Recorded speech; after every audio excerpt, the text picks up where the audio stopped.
Thanks for logging on to myfoxhurricane.com. We continue to watch this one area sitting out in the middle of the Atlantic. It's about 850 miles to the east of the Windward Islands. This is that area that's been classified as Invest 94. And you see those percentages, they just continue to work their way up.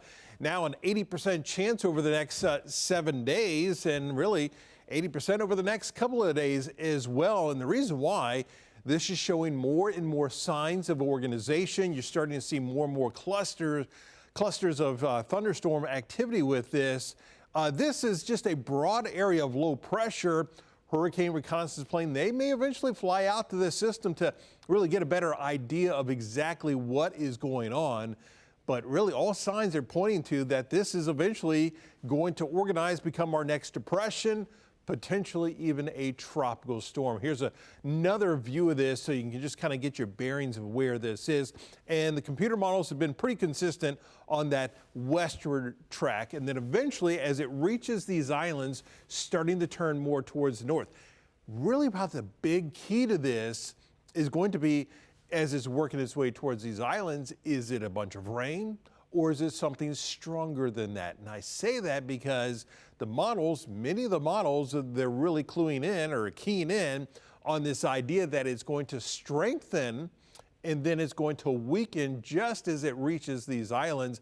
It looks like the wind shear will start to pick up over this system because right now conditions are really conducive to allow for more development. But as it continues that journey towards the west, it starts to move into an area just as it's reaching these islands that wind shear will pick up over this system. So the Fox model's really been doing a nice job with this over the past several days. A lot of the computer models were really kind of working this more towards the north.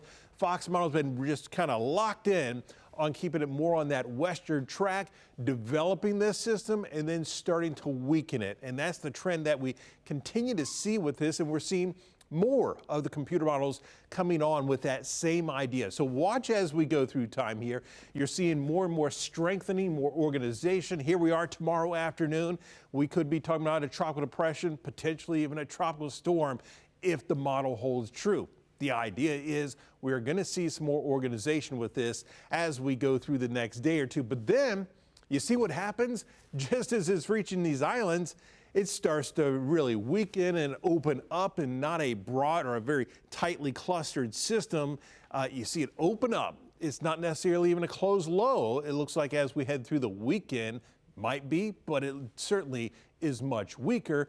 And so what we would really be talking about is just a lot of heavy rain working its way through the islands. There you see on Saturday, and then just continuing to spread those rains on through the islands as it eventually starts to turn more towards the north. So we'll continue to watch this area, and we'll keep you updated right here on myfoxhurricane.com.